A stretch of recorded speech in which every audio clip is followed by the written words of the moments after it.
Então voltamos aqui para a segunda parte. Renata, Kelly e quem for assistir depois, né, dessa live do dia 14 de setembro de 2022, né? E nós estamos falando sobre a fé, sobre os novos limiares da fé e sobre a certeza e como nós devemos de verdade tomar a fé para que possamos nos fortalecer e receber de Deus aquilo que Ele, né, nos concedeu, que é Cristo. Porque, na verdade, o Renata, Kelly, nós achamos que Deus nos concedeu, que o que Deus veio nos conceder foi carro, né, casa, avião, né? Na verdade, o que Deus veio nos conceder foi Cristo. É o que ensinado normalmente, né, pastor? O que Deus veio nos conceder é Cristo. Porque foi Cristo que morreu por nós na cruz, né? Deus não veio nos dar eu costumo dizer o seguinte, que o que Deus veio fazer, o que Deus prometeu fazer, quando conversou lá com Adão, Eva e a serpente que estava ali, né, possuída pelo maligno, ele disse o seguinte: olha, vocês, cada um vai ter a sua responsabilidade, mas da semente da mulher eu vou levantar um que pisará na cabeça da serpente.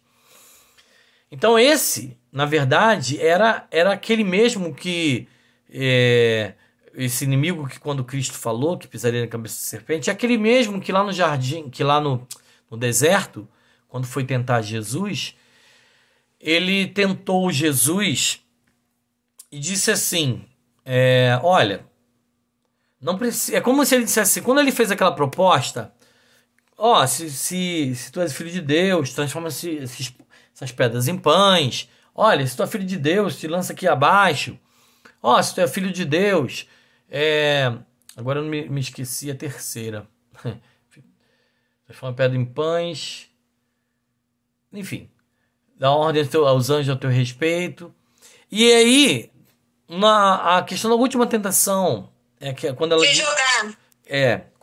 Não, essa que ele se joga, né? Que dará ordem aos anjos a teu respeito. Mas a última que ele fala, aí é onde a gente precisa entender. E é onde o Espírito Santo falou comigo, me trouxe, clareou minha mente a respeito disso. Quando ele fala assim, levou ele num lugar assim, e mostrou todos os reinos para ele, para Jesus. E falou para Jesus assim, olha, tudo isso aqui eu vou te dar se você prostrado me adorar, sabe? É como se ele dissesse assim, aqui, esse negócio de cruz, de você ir pra cruz, esse negócio de você ter que se entregar lá, ser crucificado, ser esbofeteado, né? Como está escrito, né? Não tem necessidade. Basta só uma coisa. Se você se prostrar e me adorar, eu te dou tudo isso, porque foi me dado. E é verdade. Foi dado tudo a Cristo. Ou melhor, foi dado tudo ao inimigo. Meu Deus. Foi dado tudo ao inimigo. Por que foi dado ao inimigo? Porque Adão deu a ele.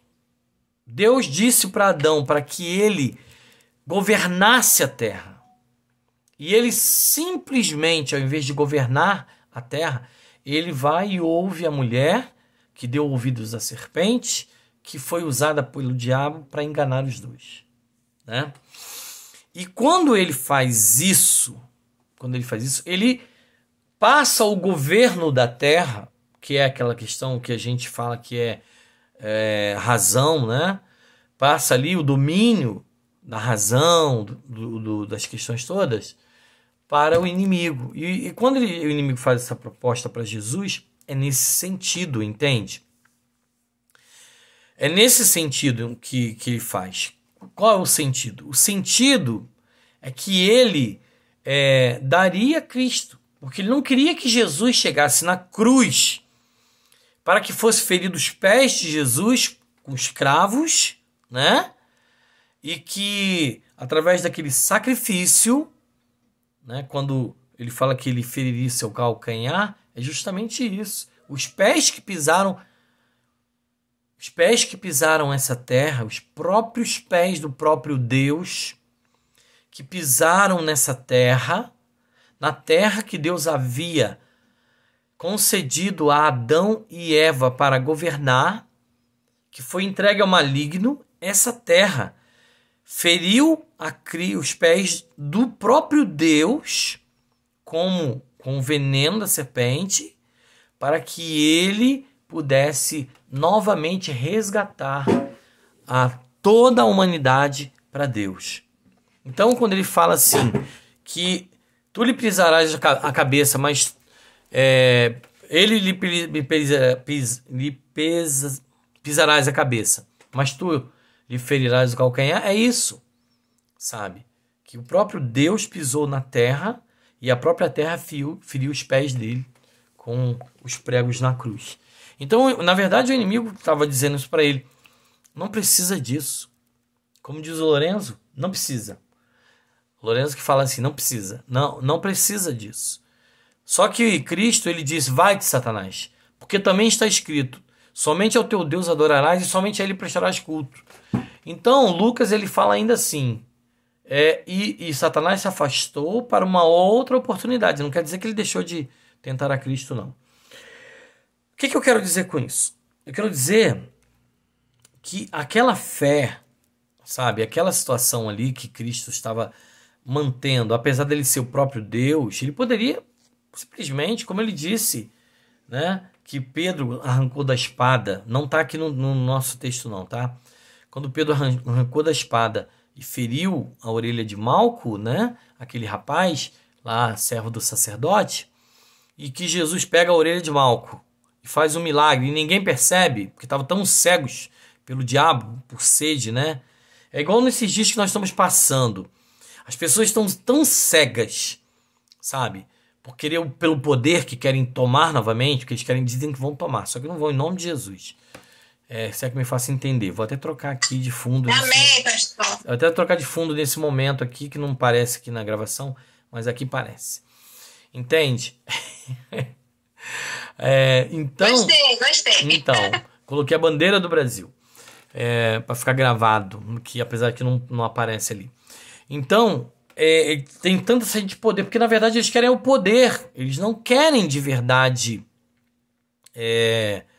governo apenas, eles querem poder de tirar a vida e de tomar a vida, sabe? E de, entre aspas, dar a vida, entende? Entre aspas. E é isso que a gente precisa entender, mas a gente precisa, como diz assim, até em Colossenses, né? No capítulo 1, do versículo 12 até 14, deixa eu achar aqui. Oh, meu Deus, passei. Né? Ele diz... Cadê? Só falta ter perdido agora.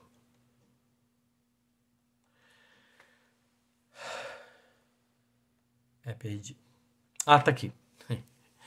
Colossenses 1, de 12 a 14. Dando graças ao Pai que vos fez idôneos, a parte que vos cabe, da herança dos santos na luz. Nós temos uma herança. Ele nos libertou do império das trevas e nos transportou para o reino do Filho do seu amor, no qual temos a redenção e remissão dos pecados. O que significa? Significa que Jesus nos tirou, sabe, de um império que era governado com poder, sabe, porque o imperador, eu falei hoje na consagração de manhã que o imperador, se você vê um determinado lugar aí onde tem uma pessoa que governa, né, como imperador, eles têm um governo comunista, né? Ele governa, né, de acordo com o interesse dele, filosófico, né, e ideológico. O que acontece? Nós somos números. Eu estava dando um exemplo para as pessoas lá que estavam com a gente lá hoje, que se eu tenho uma casa, e a minha casa tem 3 quartos, 2 quartos estão ocupados, mas tem um quarto que não está ocupado, nesse tipo de império, de governo, eles enfiam uma família dentro daquele quarto e elas vão viver ali e eu não posso falar nada.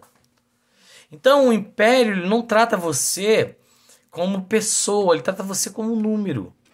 Ele quer que você o obedeça apenas. Foi o que o inimigo disse para Cristo.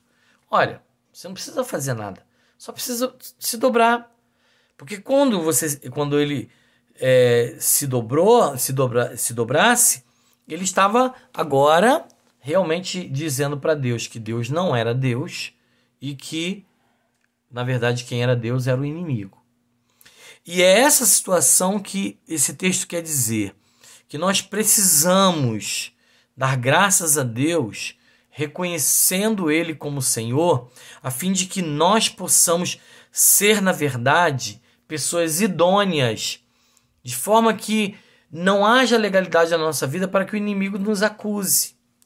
E ter a certeza que o Senhor nos tirou desse império das trevas, na qual havia um domínio opressivo, um domínio de escravidão, porque é aquilo que, não sei se você leu, né?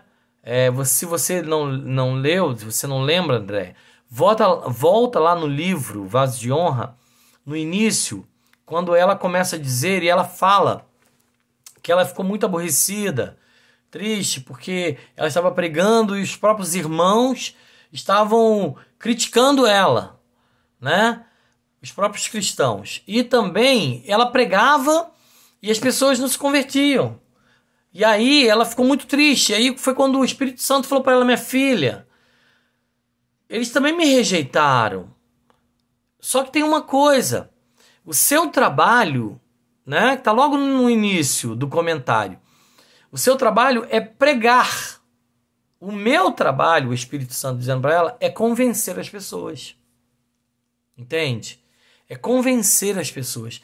Então, o nosso trabalho, quando nós fomos tirados do império das trevas e fomos transportados para o reino do Filho do seu amor, como o texto que nós lemos, e agora nós temos essa redenção, né? Temos redenção e remissão dos nossos pecados, é para isso.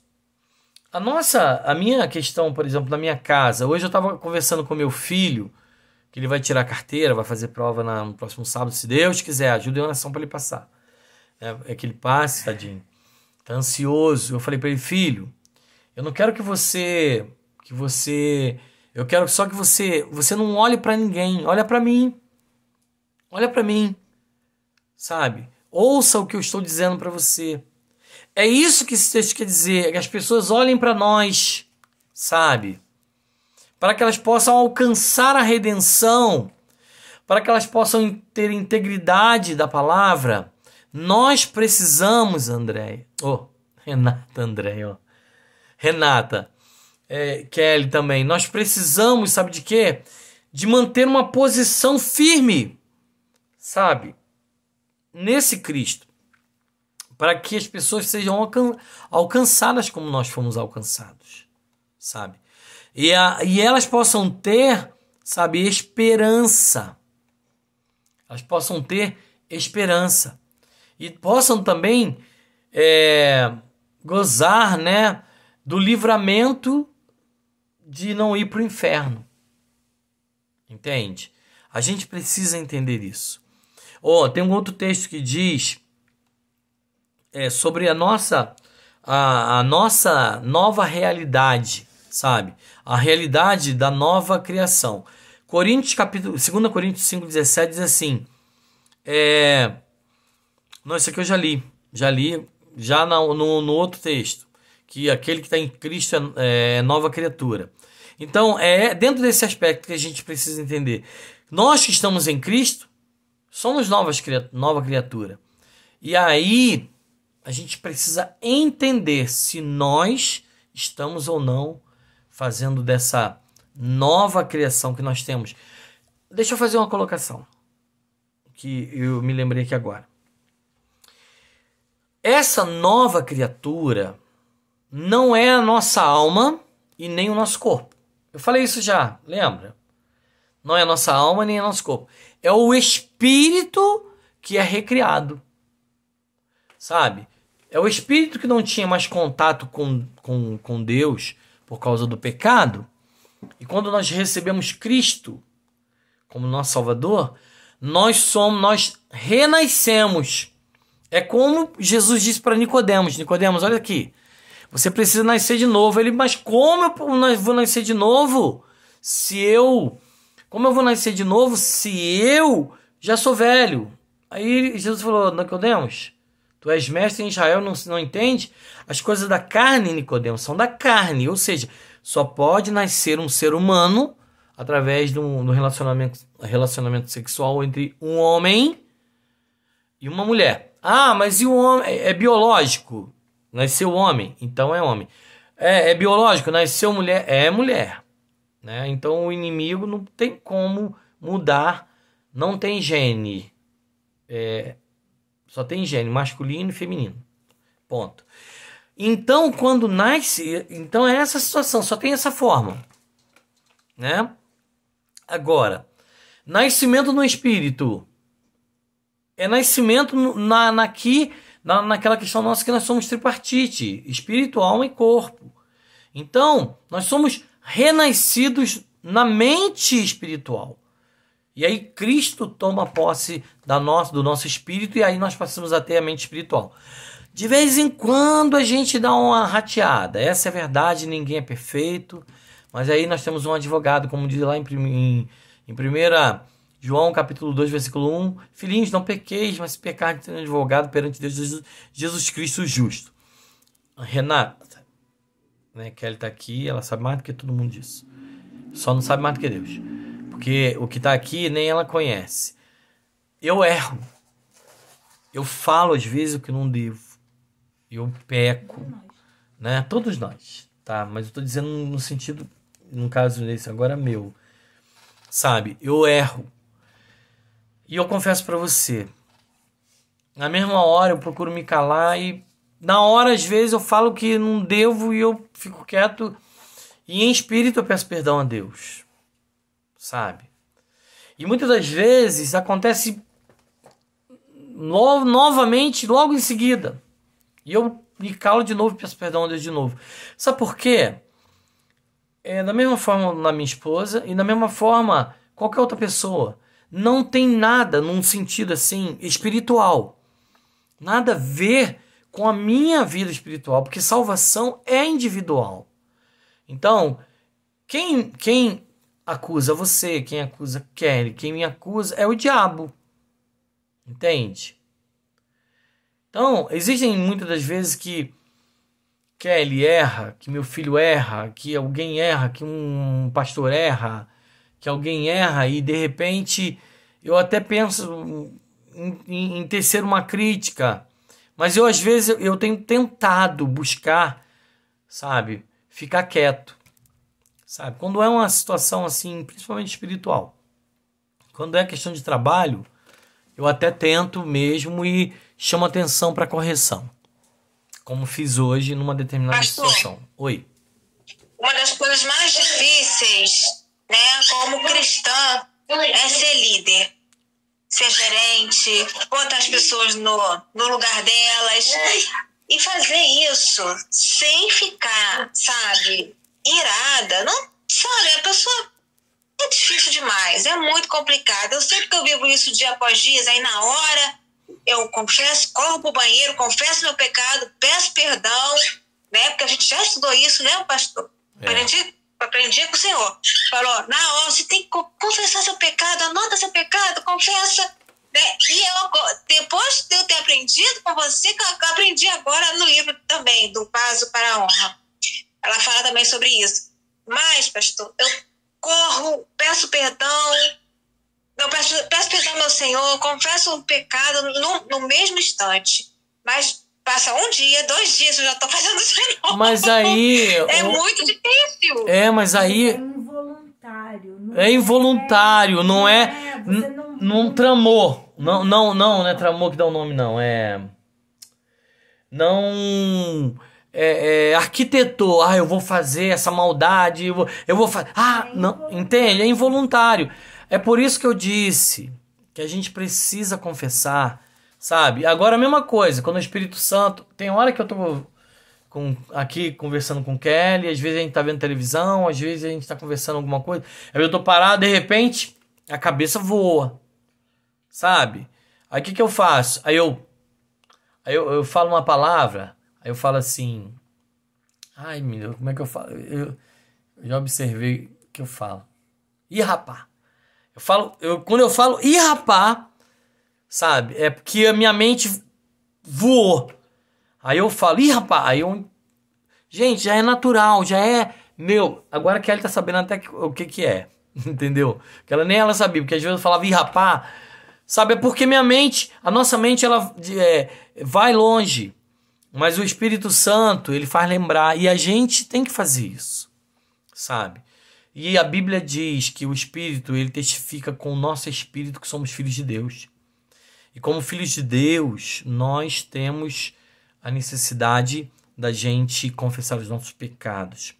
Porque diz a palavra de Deus que aquele que confessa o pecado e deixa, ele é fiel e justo. Pastor, mas eu acabei de dizer, acabou de dizer agora. Mas pastor, daqui a 2 dias eu faço... Você faz a mesma coisa, né? Mas se você vai e pede perdão... Sabe qual é a diferença de Davi e Saul? Olha agora, vê no meu coração agora. A diferença de Davi e Saul. Davi adulterou. Davi matou o marido da mulher. Davi pediu a Deus que não matasse, que deixasse viver um filho de um adultério. Saul, apenas entre aspas, desobedeceu a Deus. Mas espera aí, parece que não é nada, é tudo. Ele desobedeceu a Deus. Davi também desobedeceu. E aparentemente o pecado de Davi foi muito maior. Só que tinha uma diferença. Quando Deus disse para Saul, Saul, vai lá onde estão os amalequitas, mata todo mundo. Mata todo mundo. Mata os animais. Queima tudo. Porque quando Israel saiu do Egito e pediu para passar pelas terras de Amaleque, Amaleque não permitiu. Pelo contrário, ainda atacou o meu povo. Saul recebeu essa orientação. Saul vai lá, simplesmente poupa os melhores animais e poupa também a vida do rei Agag. E diz ainda que fugiram lá também, deixou muita gente lá viva. Sabe aonde espirrou esse problema? Espirrou esse problema quando Esther foi colocada como rainha. Lá depois da Babilônia, depois quando a Esther se casou. Que o tal do... Como é que é o nome dele? Amã era o primeiro-ministro lá do rei e queria destruir os judeus. Olha só. O holocausto foi terrível. Foi terrível, não foi? Foi. Mas os judeus não estavam mais num só lugar como estava na época do rei Assuero e de Esther. Tá entendendo? Se Amã tivesse logrado vitória no projeto dele, ele tinha destruído toda a nação judaica. Porque estava todo mundo num lugarzinho só. Na província de Babilônia. Tá entendendo? O pecado, porque Deus estava vendo lá na frente. E aí, Saul desobedece. Com respeito a Davi, nós damos às vezes, porque eu tenho que ver qual do horário aqui também. Às vezes, Renata, Kelly também, nós damos valores, muitas das vezes, a pecados sexuais, pecados de roubo, tá? Pecados de outras questões que são visíveis, de também pecados de fornicação, mas existem pecados que são piores, fofoca, falar mal dos outros, maledicência, sabe? Por isso que às vezes eu falo, tem algumas questões que eu não gosto de assistir, porque tem maledicência, tem por trás algo místico, sabe? E aí é meu, mas quem quiser fazer, pode fazer à vontade. E Davi, ele fez tudo isso, mas ele foi lá e pediu perdão a Deus e fez mais o quê? Tudo que Deus disse para ele fazer, em termos de obedecer às ordens de Deus, ele fez. Você quer ver uma coisa que ele fez? Ele disse para Deus assim, Deus falou para ele, tu vai construir o templo. Eu tô com vontade de construir o templo. Aí Natan falou para ele, não, vai sim. Olha, vai na fé, né? O Natan, aquele profeta, falou assim, não, vai na fé, tu vai construir sim. Aí o que acontece? Davi começou a juntar o ouro, a prata, as coisas que ele ia fazer. Deus falou para Natan assim, volta lá agora e fala para ele que não é ele que vai construir, mas é o filho dele, porque nas mãos dele tem muito sangue. Aí essa questão de Urias e essa outra situação. Sabe o que aconteceu? Davi obedeceu. Davi não fez como Uzias, o rei Uzias, tá? Que Isaías fala, no ano que morreu o rei Uzias, né? Aquela questão toda.